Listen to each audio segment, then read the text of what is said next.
have 60 seconds to decide whether to let a man die or save his life. That's the moment that matters. Not what comes after the prison, the years of waiting, the restaurant, the redemption. All of that only happens if I make the right choice in the next 60 seconds. My name is Sophia Diaz. I'm 27 years old, making minimum wage plus tips at an upscale Miami restaurant, and I'm standing in the women's bathroom of Alessio's with a woman I've never spoken to, listening to her describe an execution. "I'm in the bathroom," Catherine Morneau says into her phone, her voice low and intense. He knows.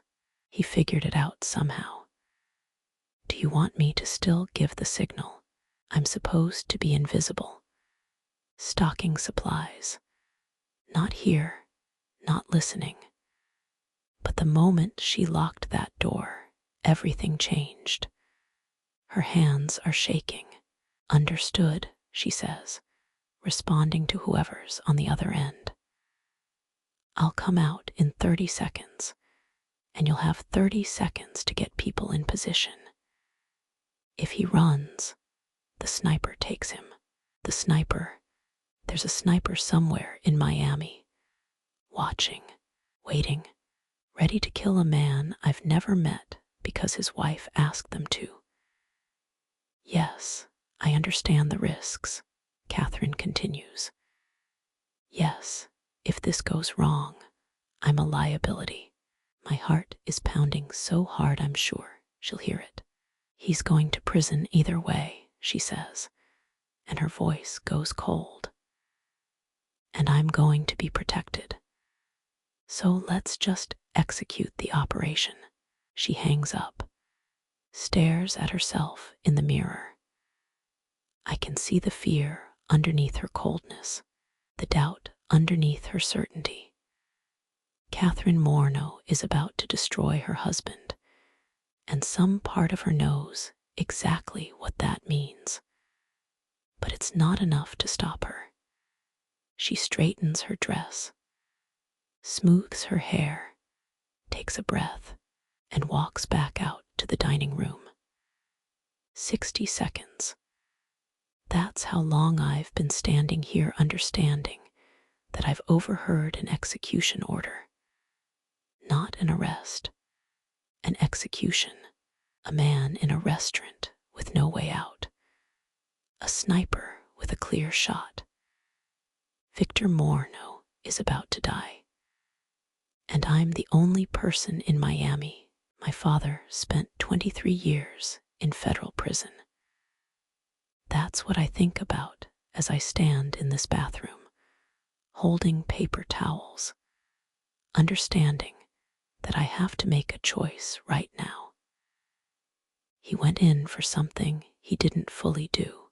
Someone betrayed him, made a deal with the cartel, sold him information for money or protection or spite. That single betrayal destroyed my entire childhood. I grew up visiting my father in federal facilities, visiting ours on Saturdays. My mother driving 2 hours each way so I could see him through reinforced glass for 30 minutes. I grew up understanding what it meant to lose someone to the system. My mother worked 3 jobs just to keep our apartment in Wynwood. The walls were thin. I could hear her crying some nights, thinking I was asleep. I remember her hands raw from cleaning, shaking when she paid the bills. I remember Christmas mornings where the gifts were meager and her smile was forced. I remember visiting my father at 15 and realizing he didn't recognize me.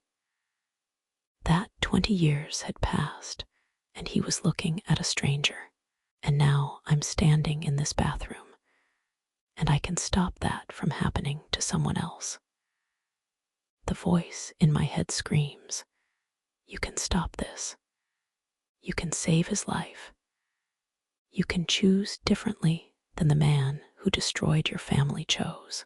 But there's another voice, the practical one, the one that reminds me I'm a waitress making minimum wage, that I have nothing, that interfering with a federal operation could land me in prison too. The sniper is real. The operation is real. I walk out of the bathroom with the paper towels still in my arms. I go to the kitchen. No one pays attention to a waitress doing her job. I find Victor's jacket on the hook where he always hangs it. The expensive one, the one that costs more than my rent. I pull out the small notepad I keep for shift notes. My fingers shake as I find the pen in my apron pocket. I write, "Federal wire, wife wearing wire, sniper positioned. You have 30 seconds. Run." No signature, no explanation, just the facts.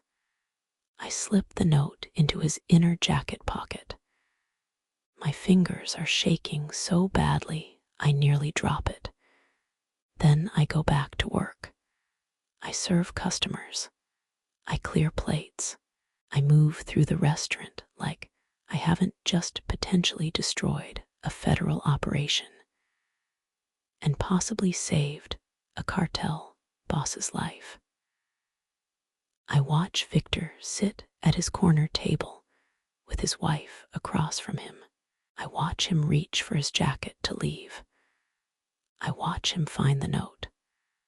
The moment his eyes scan the words, everything changes.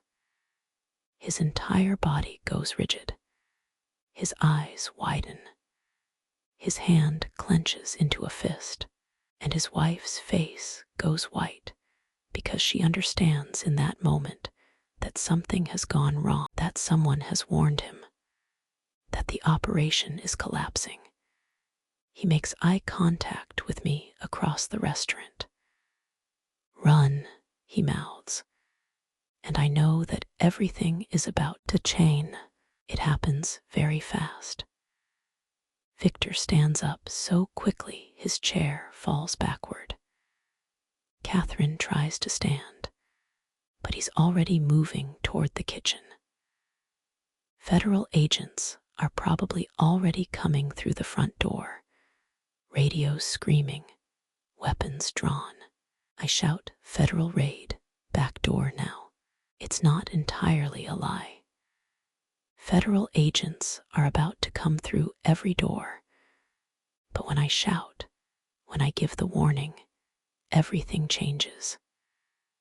The cooks abandon their stations. The prep staff runs. The dishwashers drop their utensils.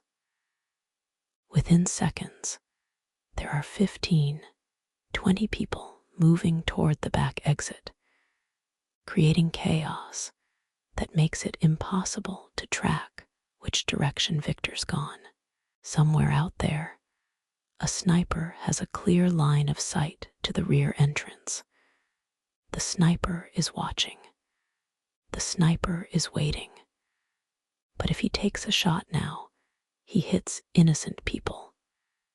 Kitchen staff, dishwashers, me. The kitchen explodes into the alley like a swarm of chaos. And I understand in that moment that if the sniper takes his shot, he can't control who gets hit. I can hear the radio chatter, federal agents screaming about a lost target, an entire federal operation collapsing in real time. Victor Morneau is gone. He's disappeared into Miami streets, and I'm standing in the kitchen of a restaurant that's about to become a federal crime scene. And I understand that I've just changed the trajectory of my entire life. federal agents come to my apartment the next day at 2 p.m., 3 of them. Agent Marcus Chen looks like he hasn't slept in 48 hours. His colleague doesn't introduce himself at all. A woman named Sarah Ellis writes everything down in a small notebook and doesn't smile once. My mother is at work. She's a nurse, working a double shift, which means I'm alone when they knock. I almost don't answer. Every instinct tells me that opening this door will change my life in ways I can't control. I open it anyway. Sophia Diaz. Agent Chen asks, even though he already knows my name. Yes, I say. We'd like to ask you some questions about an incident at Alessio's restaurant last night, he says. I think about lying. I think about creating a story that protects me. I think about denying everything, but then I think about my father, about the years he lost, about the choice someone made to destroy his life. I overheard Catherine Morneau in the bathroom, I say, sitting in my living room with 3 federal agents, understanding that I'm making a choice that will determine the trajectory of my life. She was on a phone call with federal handlers. She said there was a sniper. She said if he tried to run, they would take the shot. Agent Chen doesn't react. He just watches me, his face completely still. And you thought it was your responsibility to warn him? He asks. I thought, I say carefully, that everyone deserves to know when their life is in danger. I thought that maybe federal agents didn't have the right to eliminate people without giving them the choice to surrender first. That's federal interference, Sarah Ellis says, looking up from her notebook. That's obstruction of justice. That's being an accessory to the escape of a federal fugitive. I know, I say. Agent Chen closes his notebook. Victor Morneau is going to come looking for you, he says. He's going to want to know who saved his life. And when he does, we're going to use you to catch him. Those are your options. Help us, or we prosecute you for obstruction. I understand the choice immediately. I'm going to betray the man who showed me mercy, or I'm going to prison. They move me to a safe house while they decide what to do with me. I'm a witness, potentially the key witness, but I'm also someone who interfered with a federal investigation, who warned a fugitive, who's now complicit in his escape. Agent Chen wants to prosecute me. Sarah Ellis wants to use me. He's going to come looking for you, Sarah tells me one morning, sitting across from me in the safe house kitchen. He's going to want to know who saved his life. He's going to want to thank you, or hurt you, or use you somehow. It doesn't matter which. The point is that you're going to see him again, and when you do, we're going to be listening. You want me to turn him in, I say. I want you to help us capture a fugitive, Sarah says, and I want you to understand that you don't have much of a choice. Either you help us, or we prosecute you for obstruction of justice. Those are your options. I understand that immediately. Okay, I say, and I mean it. I'll help. They move me back to Miami, but to a different apartment in a different neighborhood. An FBI agent is stationed in the apartment below mine. Another is set up in the coffee shop across the street.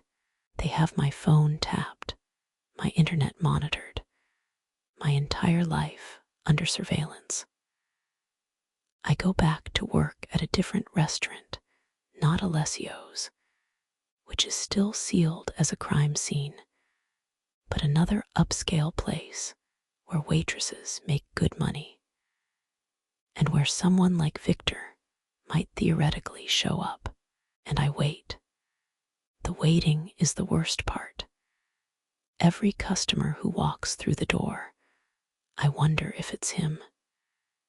Every man who makes eye contact, I calculate whether this is the moment I have to betray him. Every day that passes, I carry the weight of what I'm planning to do. I've saved his life. Now I'm going to help destroy it. That's the choice I made. That's the consequence I have to live with. Victor is looking for me.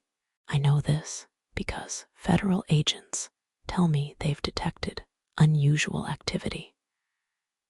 Because they've traced communications through his organization, asking about a waitress who worked at Alessio's. Because the cartel is actively trying to identify who warned their boss. This is dangerous in a different way than federal prosecution is dangerous.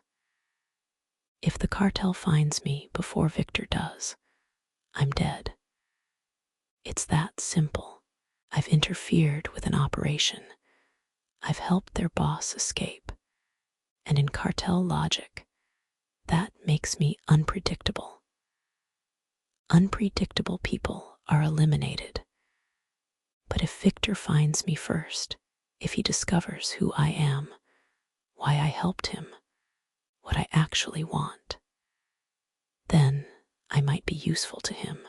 I might be valuable. I might survive. So I go to work every day, waiting for him to walk through the doors, waiting to see his face, waiting to understand what he wants. 3 weeks pass. Nothing. Then, on a Thursday evening, he arrives, not through the front door like a customer. He comes through the kitchen, security detail in tow, armed men positioned at every exit, and he walks directly to the bar. I'm working that night. When I see him, my hands go completely still. He looks different than he did at Alessio's. His hair is shorter. His beard is grown in. He's wearing clothes that don't cost $3,000, but his eyes are the same. Dark, intense, completely focused. He's looking directly at me. I walk toward him, understanding that this is the moment everything changes. "You're the one," he says simply. "Yes," I say. "Why?" he asks. I tell him about my father. I tell him about the betrayal, the imprisonment, the years I spent growing up without him. I tell him that I couldn't let another person's daughter grow up the way I had. "You interfered with a federal operation," he says quietly, "for someone you didn't know." "I interfered," I say, "because it was right.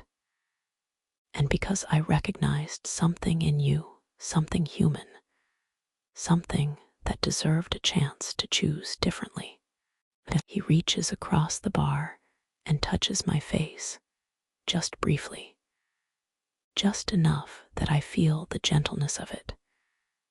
"Thank you," he says, "for giving me a choice when no one else would have." Then he's gone, security detail in tow, disappearing back into Miami's shadows. I stand there with my hands shaking, understanding that I've just made contact with the most wanted man in Florida, that the FBI is listening to every word, that everything is about to change. Agent Sarah Ellis comes to my apartment that night. "He came to see you," she says. "It's not a question." "Yes," I say. "Did he ask you to meet him again?" "No," I say. "Did he ask you to help him?" "No," I say. "He just thanked me and left." Sarah sits down across from me, and I can see the calculation in her eyes. She's deciding whether I'm useful or whether I'm a liability. "This is a chess game now," she says finally. "Victor Morneau is going to use you as a piece on his board. He's going to come back. He's going to ask you to do something, to meet him, to bring him information, to help him in some way. And when he does, you're going to agree. And you're going to help us capture him. And if I refuse, I ask, then I prosecute you for obstruction of justice," Sarah says simply. "And you spend 5 to 10 years in federal prison." I understand the choice I'm being given. It's the same choice that Catherine had been given, just from a different angle. Cooperate or face federal prosecution. "Okay," I say. "I'll help." But I'm thinking about what my father would have said. He would have said that cooperation is sometimes a form of betrayal. He would have said that being forced into a choice isn't the same as choosing freely. He would have been right. For the next month, Victor doesn't contact me. I go to work. I wait. I go to my apartment. I wait. I live my life under federal surveillance, waiting for the moment when he would need me. The news covers his disappearance constantly. The cartel boss who escaped federal arrest has become a story. A ghost in his own city.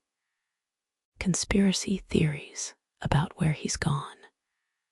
But I know he's alive. I feel it somehow, in the way you can feel when someone important is thinking about you. Agent Sarah Ellis comes by once a week.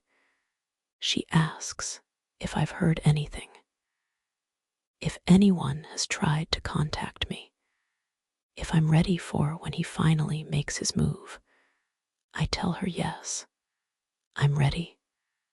But what I'm really thinking is something different. I'm thinking about the choice I made in that bathroom, about whether it was right, about whether betraying someone who showed you mercy is ever actually justified. My mother calls me one evening.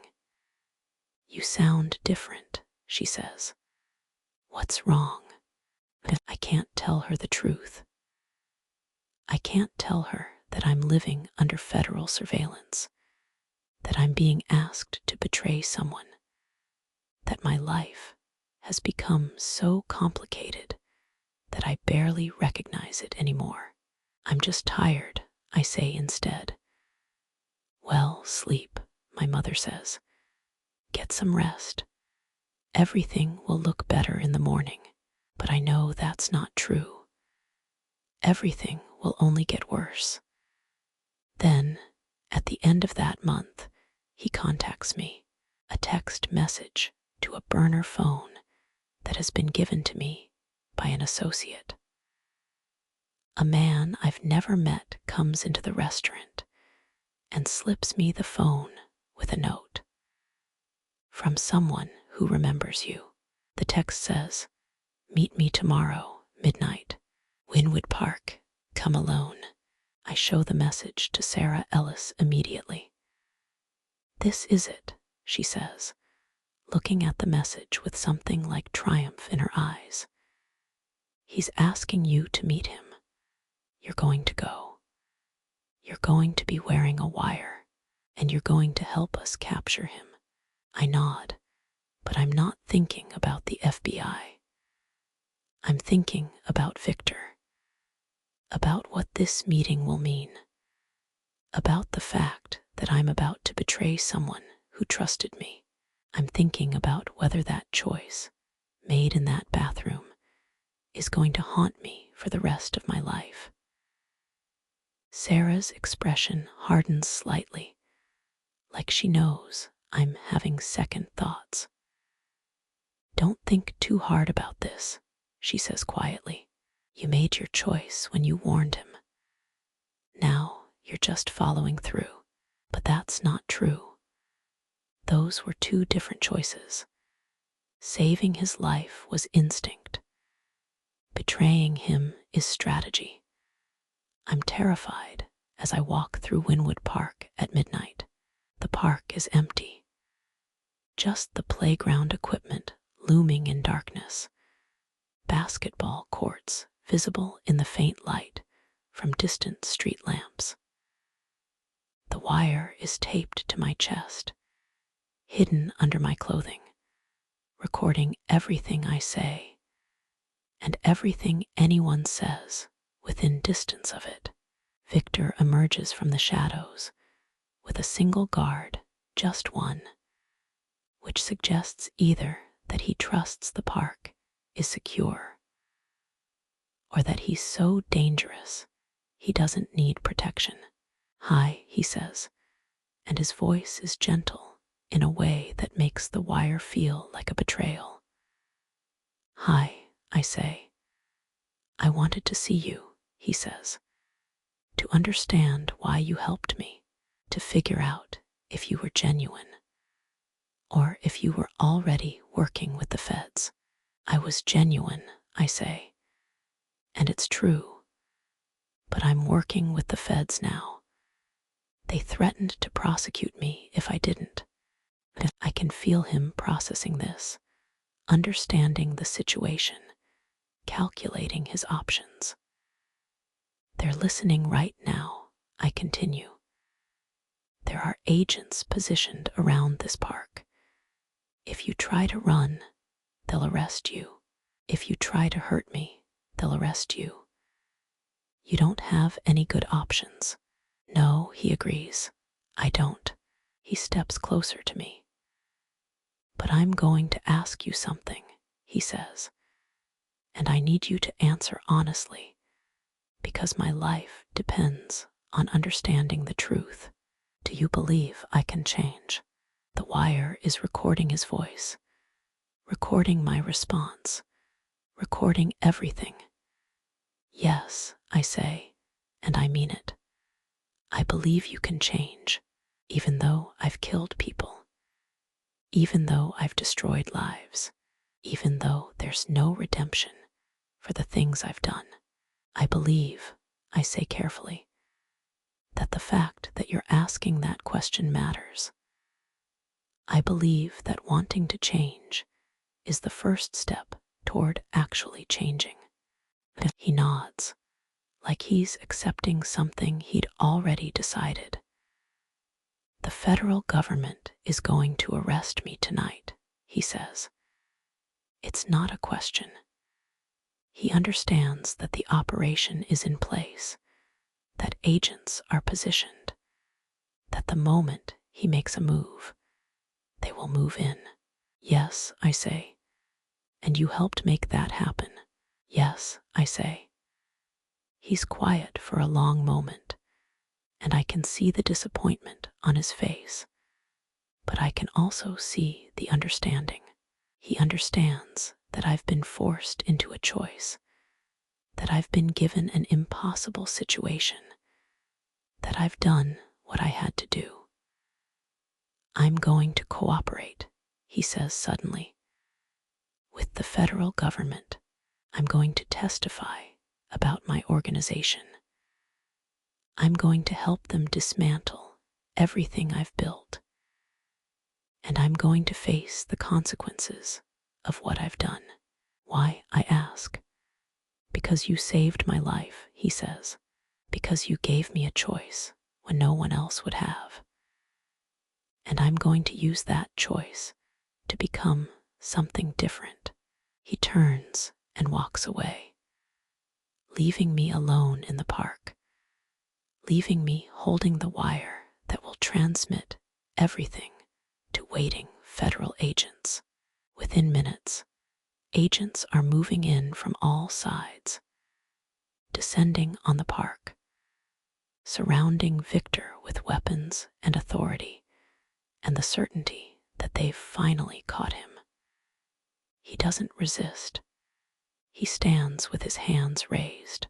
He allows himself to be arrested. He gives them everything they need to dismantle his organization.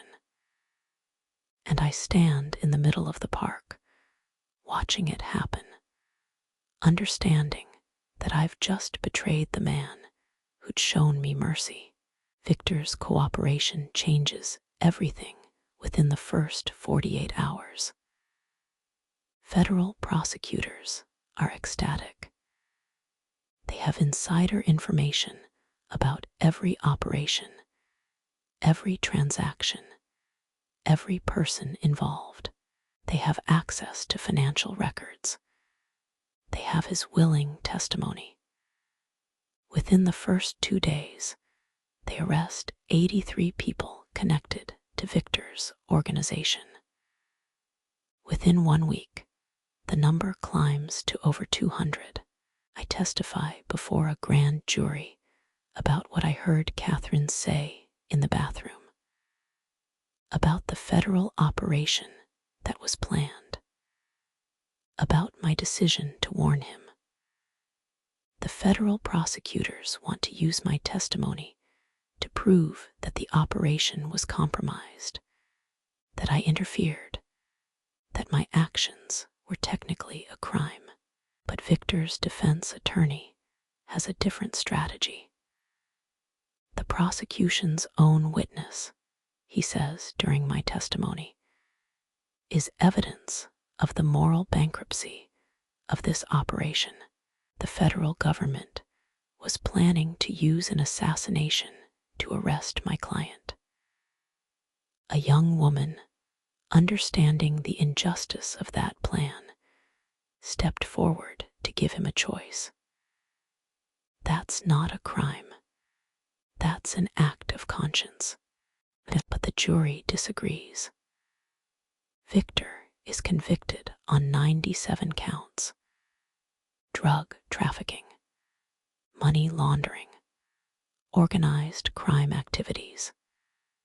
The sentences range from 10 years to life, and the federal judge decides to combine them into a single sentence of 35 years.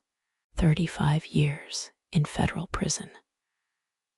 I watch him sit in the courtroom, listening to the sentence, understanding the magnitude of what his cooperation would actually cost him.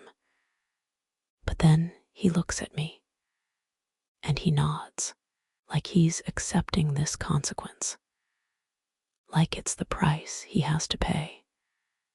Everything changes when Victor's attorney negotiates a deal. Federal prosecutors have gotten what they wanted. They've arrested and convicted hundreds of people. They've dismantled a significant portion of the cartel. They've achieved a massive win in their war on organized crime. Victor is no longer useful as a witness. He's testified, provided evidence, done everything they've asked. The only question is how much of his sentence will actually be served.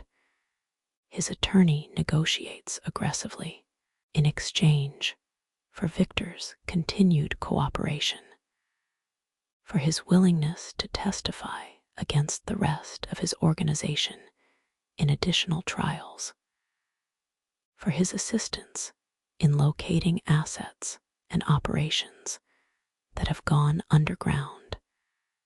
They'll reduce his sentence by 20 years. The judge agrees.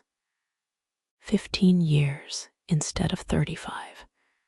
Still a massive amount of time. Still a significant portion of his life. But it means something different. It means Victor won't be 92 when he gets out of prison.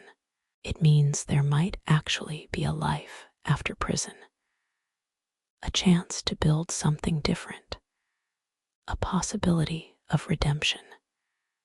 When the judge announces the reduced sentence, Victor looks directly at me, and he smiles. I visit him for the first time 3 months after his conviction. He's being held in a federal facility about an hour north of Miami. Conditions are secure, but not extreme. Inmates can have visitors. I can sit across from him and actually see him instead of just speaking through a phone. When he walks into the visitation room, he's wearing an orange jumpsuit and his hair is shaved short.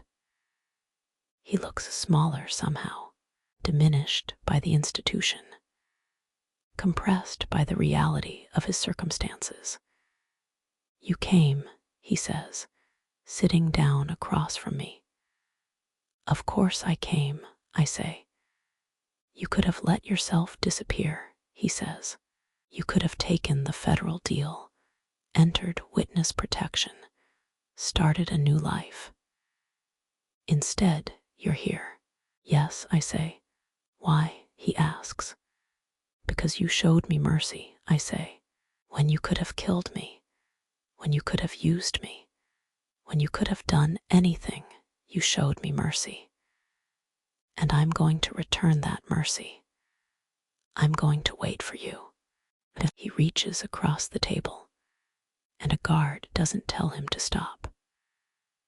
Victor Morneau, the dangerous cartel boss, is allowed to hold my hand across a prison visitation table. 15 years, he says, and his voice is very quiet. "That's a long time to wait." "I know," I say, "but you're worth waiting for."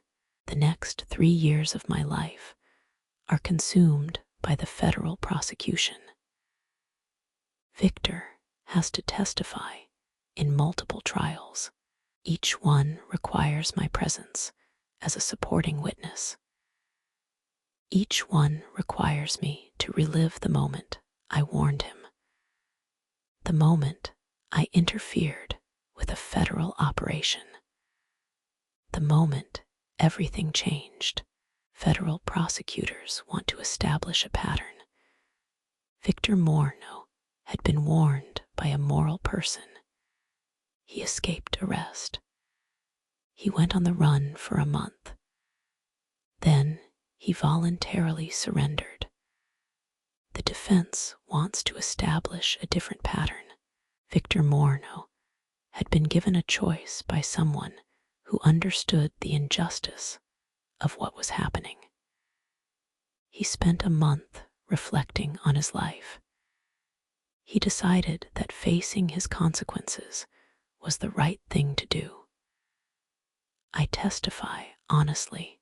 I tell the courts about my decision to warn him, about my belief that he deserved a choice, about my conviction that people could change.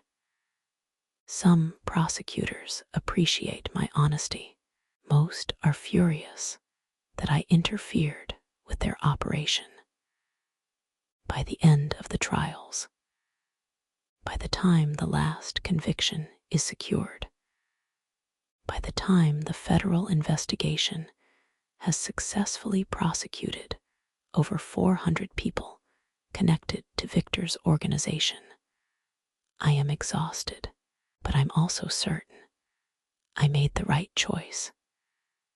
For the next 12 years, I wait for Victor Morneau.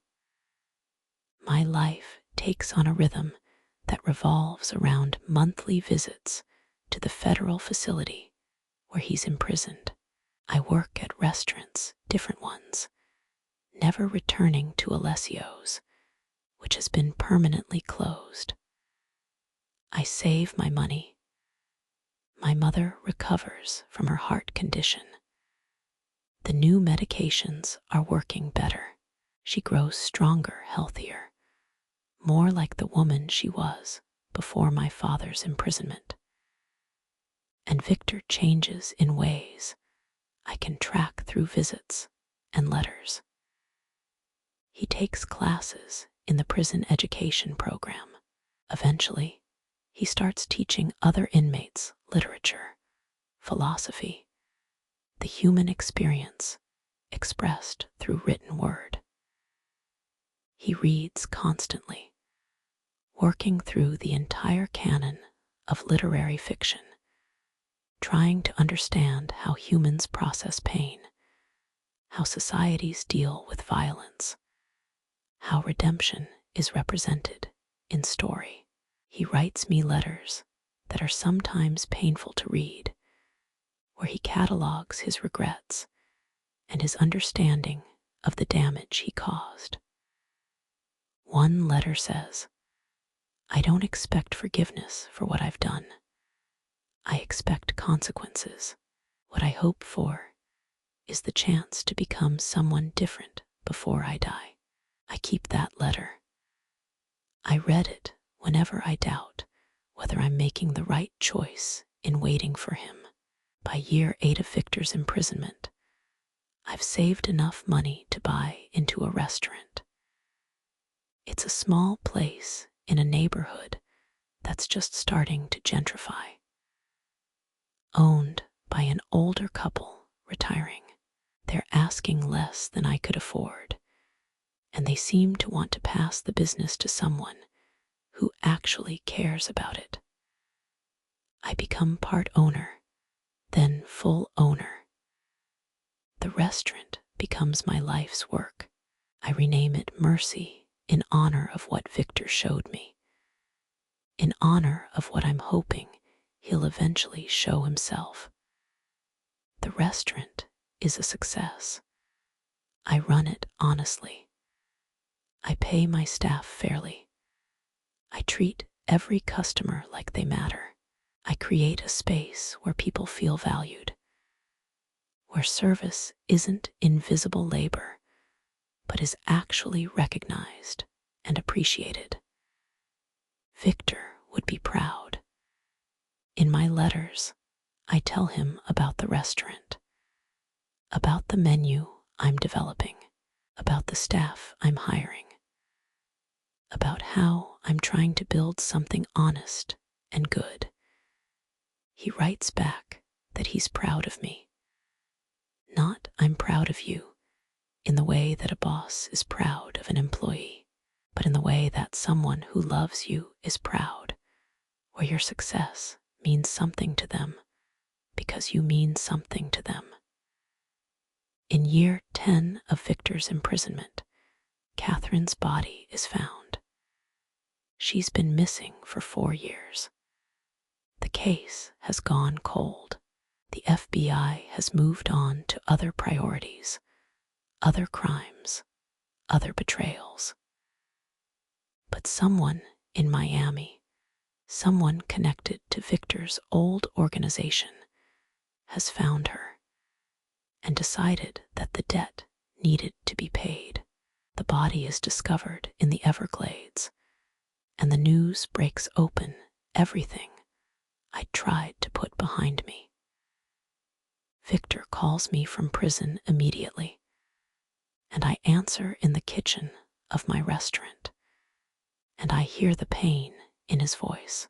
"I need you to know," he says, "that I didn't order that, that I'm not responsible, that my stepping back from the organization was real." "I know," I say, "but I'm thinking about Catherine, about the woman who'd betrayed him, about the way that betrayal had set everything in motion. But I'm responsible in a different way," he continues. "I built the organization that decided her death was necessary. I created the culture where betrayal is punished with violence. I created the world where my wife's choice to cooperate meant her death was inevitable." I don't know what to say. "Sophia," he says, "I need you to listen to me. You should stop visiting. You should stop writing. You should build a life that doesn't involve me. Because I'm the reason Catherine is dead. And carrying that weight, I don't want you to carry that with me. But I do carry it. I carry it in the way I run my restaurant, in the way I treat my staff, pay them fairly, value them, in the way I make sure that no one in my world becomes invisible or expendable. I carry Catherine's death in the way I live. With 2 years left on his sentence, Victor becomes eligible for parole. Federal prosecutors oppose it initially, but his record inside the prison system is perfect. He's taught classes, mentored younger inmates, maintained perfect behavior, shown genuine remorse. The parole board has to consider, is he a risk to society? Can he be rehabilitated?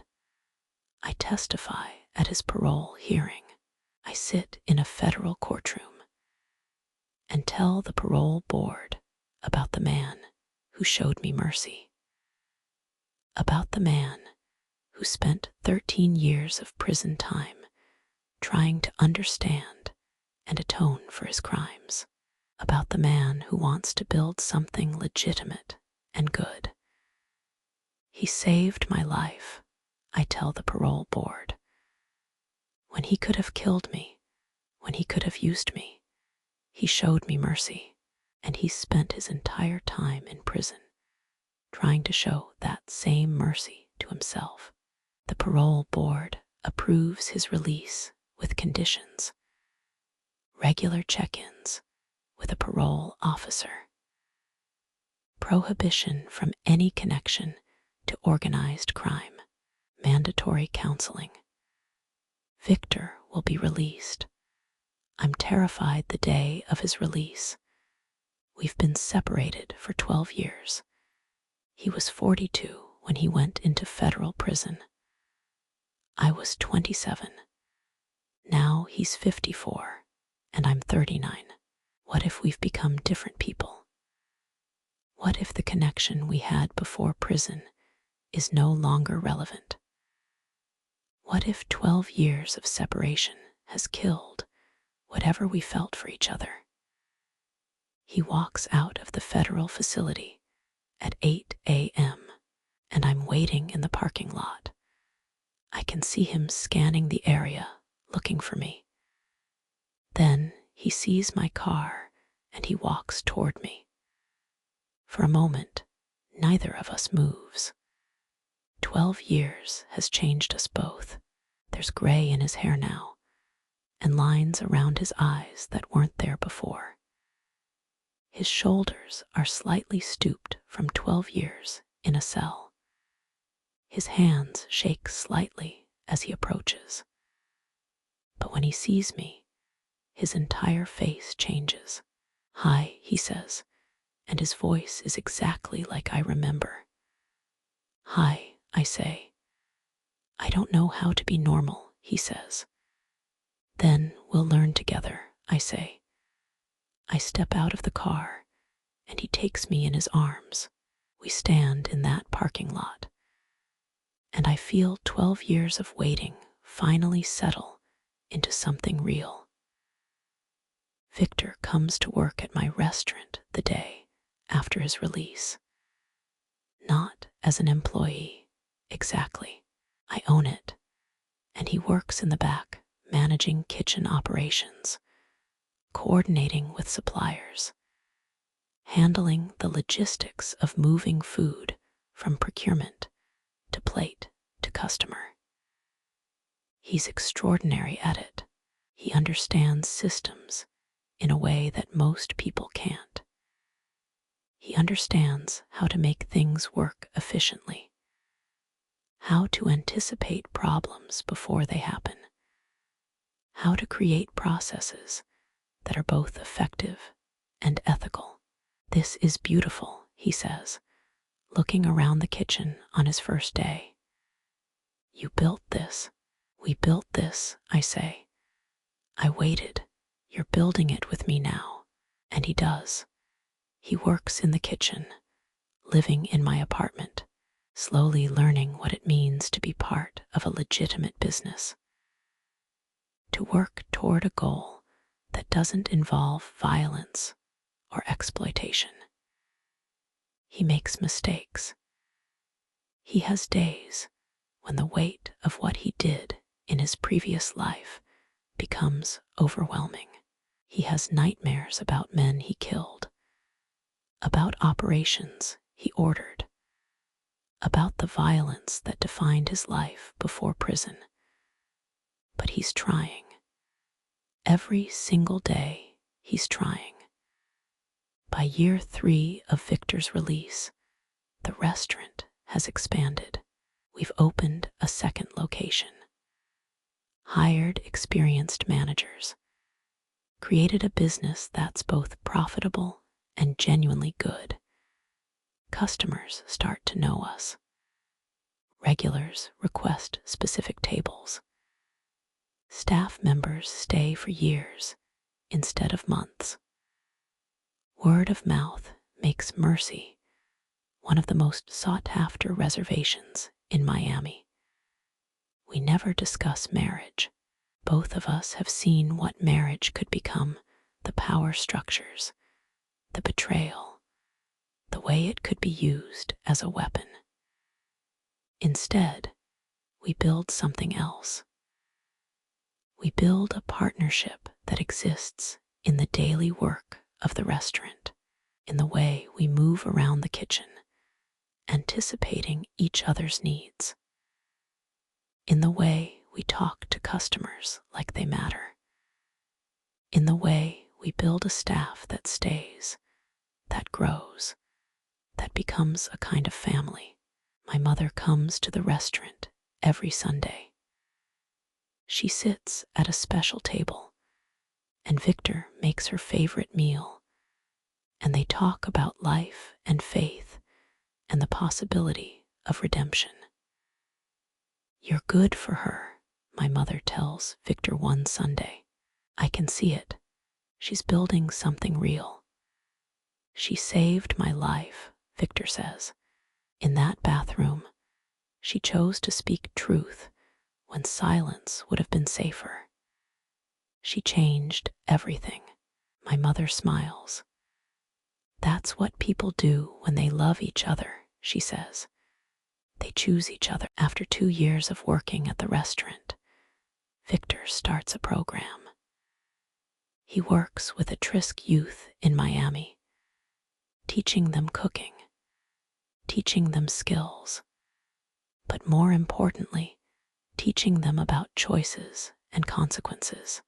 Many of the kids come from backgrounds similar to Victor's: poverty, limited options, the constant pull toward easier, faster, more dangerous paths. He understands them in a way that most people can't. He tells them his story, not the glory of building a cartel, but the reality of it. The violence, the death, the way power becomes a cage, the consequences, the prison, the path to redemption that's steep and difficult and takes years. The man I was, he tells them, would tell you that crime is the fastest way out. And technically, it is.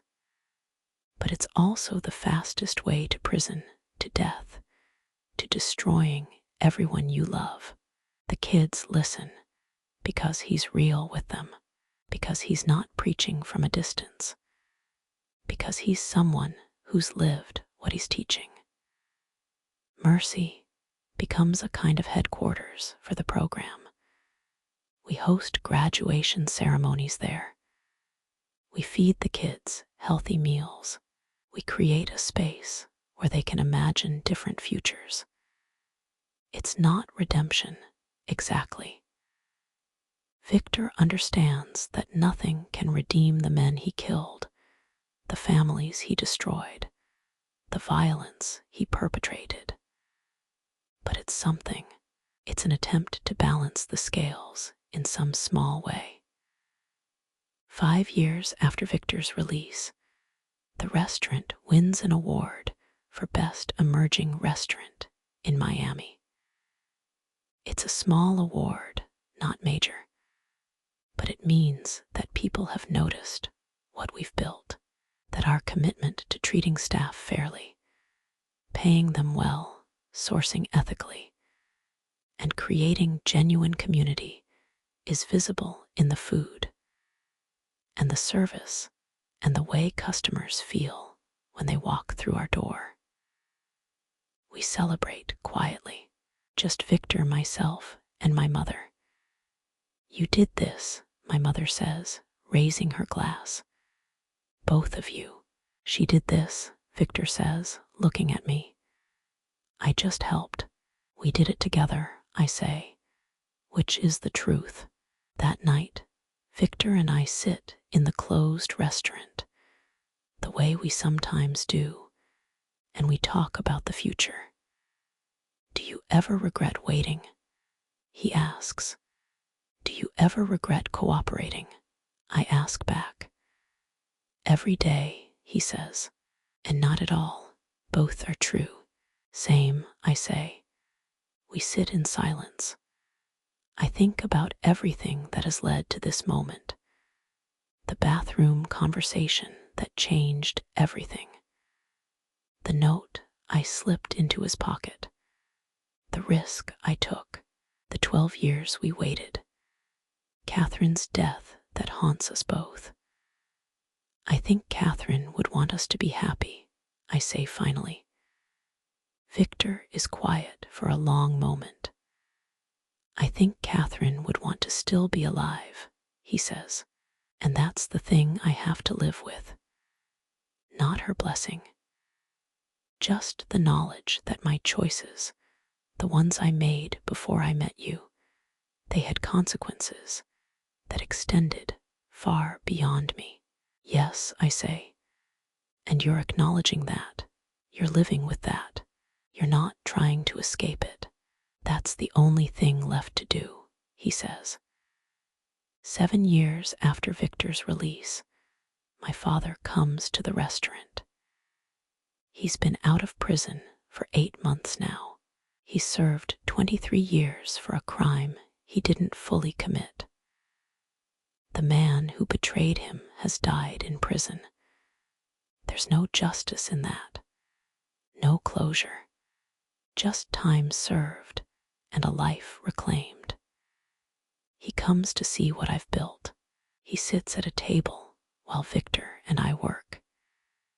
He watches us move around the kitchen. He watches us interact with customers.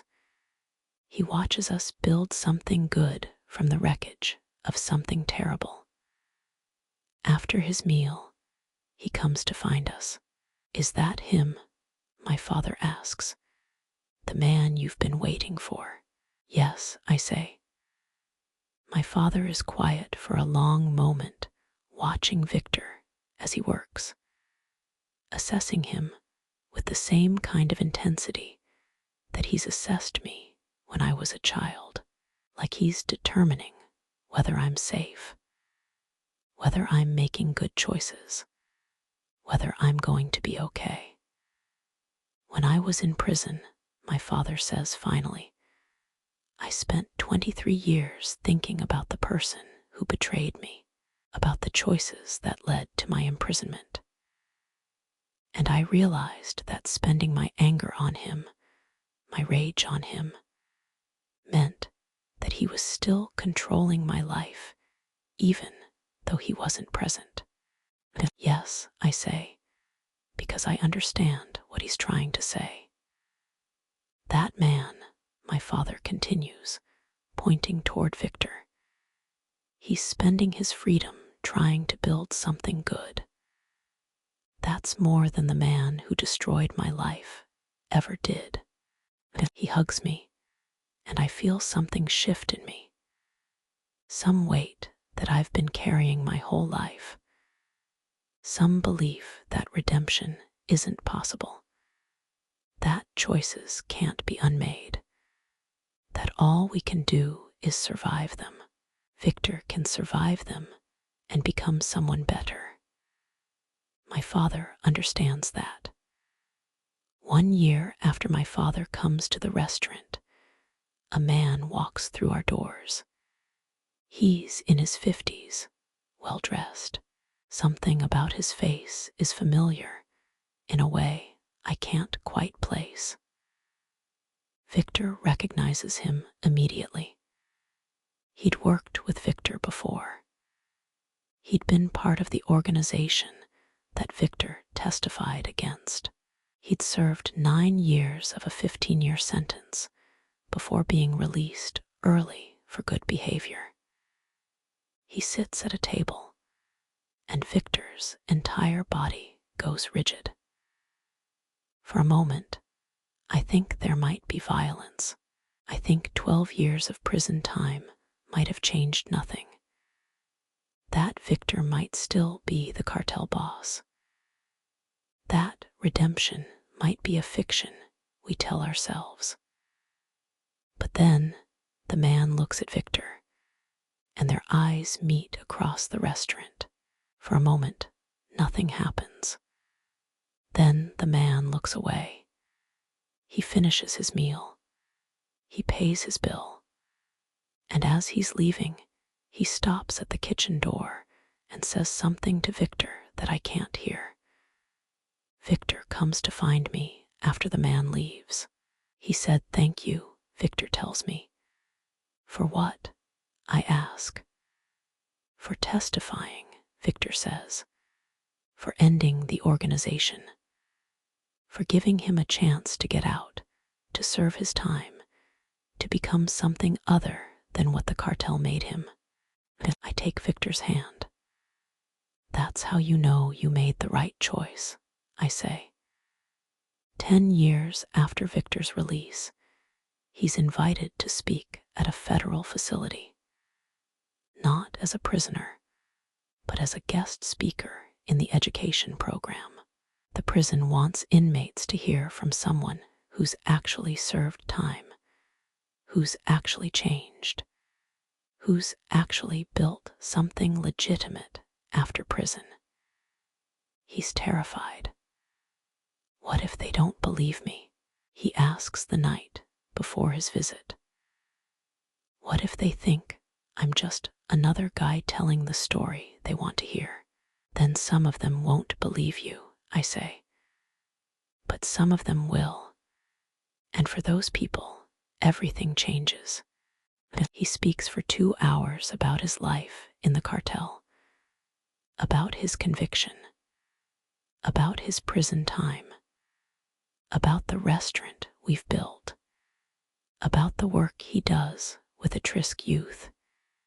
He doesn't minimize what he did. He doesn't make excuses. He tells the truth. Afterward, an inmate approaches him, a young man, maybe 25, sitting in a cell for another 8 years on drug trafficking charges. "I want to change," the inmate says. "Like you did, but I don't know how." Victor tells him about the program, about the way that every choice compounds over time, about the fact that change is difficult and slow and requires constant commitment. But it's possible, Victor says. I'm proof that it's possible. That inmate is now enrolled in a prison education program. He's working toward a GED. He's preparing for the possibility of a different future. Because Victor showed him that redemption is possible. 15 years after that night in the bathroom at Alessio's. 13 years after Victor's release from prison. My father passed away peacefully in his sleep, having lived 7 years of freedom. 7 years of rebuilding his relationship with me. 7 years of watching what redemption could look like. Victor speaks at his funeral. He talks about my father's strength, about the way he survived imprisonment with his humanity intact, about the legacy he left in his daughter, the unshakable belief that people could change. That betrayal could be answered with grace, that the future didn't have to be determined by the past. I think about all of this: my father's imprisonment, Victor's crimes, Catherine's death, my years of waiting, and I understand that none of it has been wasted. It has all led to something true. The restaurant is now a training ground for dozens of young people who want to build something in the culinary world. Victor's youth program has expanded to 3 other cities. My staff, people who have worked for me for over a decade, have become genuine friends. We're not a family by blood, but we're a family by choice. And that, I've learned, is stronger. On a Tuesday evening, the same day that Victor first arrived at Alessio's, the day that changed everything, Victor sits at a corner table in our restaurant. Not hiding, not separate, just present, like any other customer. I bring him his wine, and he looks up at me, and there's gratitude in his eyes. Not gratitude for the warning, though that changed everything. Gratitude for the choice I made to wait, to believe, to build something with him that proved that people could be more than their worst choices. He squeezes my hand, and I feel the weight of everything we survived together. The betrayal, the consequences, the prison years, the slow rebuilding of a life worth living. Thank you, he says. For what? I ask. For not giving up on me, he says, when it would have been easier. I gave up on easier, I say. The moment I heard your wife in that bathroom, I chose something harder. I chose you. I know, he says. And every day I try to be worthy of that choice. I squeeze his hand back. And in that moment, in a restaurant we've built together from nothing, surrounded by staff who feel like family, with the knowledge that we've both done real damage and that we've both tried to repair it, I understand what my father learned in prison. Redemption isn't about being forgiven. It's about choosing every single day to be someone better than you were. And that choice, made together, made honestly, made in the face of consequences, that was enough. It was more than enough. It was everything. 28 years after that night in the bathroom at Alessio's. 26 years after Victor's release from prison. We've stopped counting the years at some point. They just keep accumulating like gifts, like proof that we made the right choice. Victor is 79 now. I'm 53. We have gray hair and laugh lines, and the kind of comfortable silence that only comes from knowing someone completely. The restaurant has become a Miami institution. There's a waiting list, months long. People travel from other states just to eat here. Not because the food is the most innovative or expensive, but because they can feel something real in the space. They can feel that this place was built by people who actually care. The youth program has expanded to 12 cities. Over 3,000 young people have graduated from it. I don't have exact numbers. on how many went on to make legitimate lives instead of destructive ones. But Victor says even one person is worth the work. I believe him. My mother passed away 5 years ago, peacefully, after 7 years of health and happiness in her later life. She spent those years coming to the restaurant every Sunday. She spent them watching what her daughter and the man she waited for built together. She died knowing that her family's story didn't end in prison. Victor taught cooking classes now instead of working in the kitchen. Young chefs come to him for advice. People he's mentored have opened restaurants in his image. There's a lineage now, a legacy of the right kind. We never did get married. We still don't talk about it.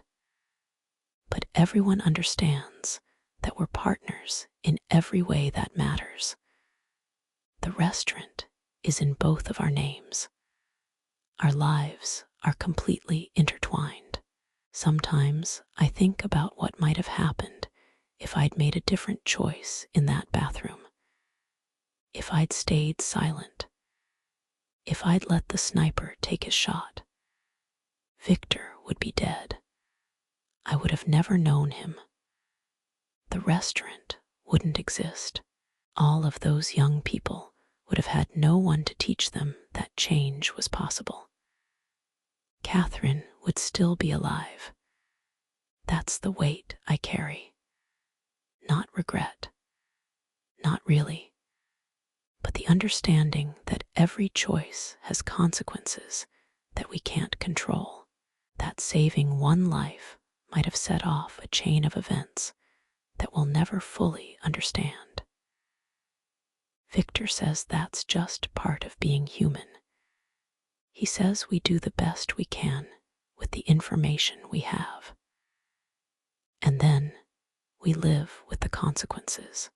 On a Tuesday evening, Victor sits at his corner table, the same table where he's always sat.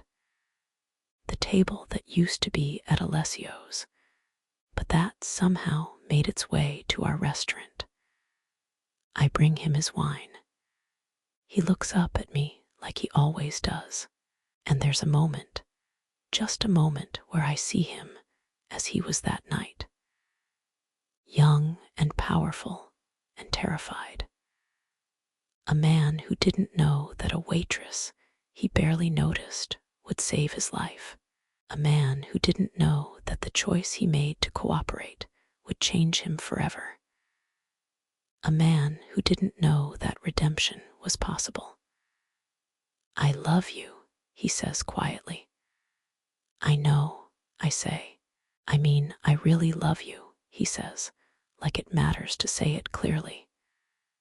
Like after all these years, he still needs me to understand. I know, I say again.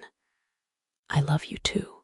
He takes my hand, and I understand that this moment, this ordinary Tuesday evening in a restaurant we built together, is the real victory. Not the redemption. Not the restaurants or the programs or the lives changed. Just this, the two of us, choosing each other. Every single day. For 26 years and counting. And there's no expiration date on that choice. There's no moment when we stop proving that people can change. There's no moment when we stop trying to be better than we were.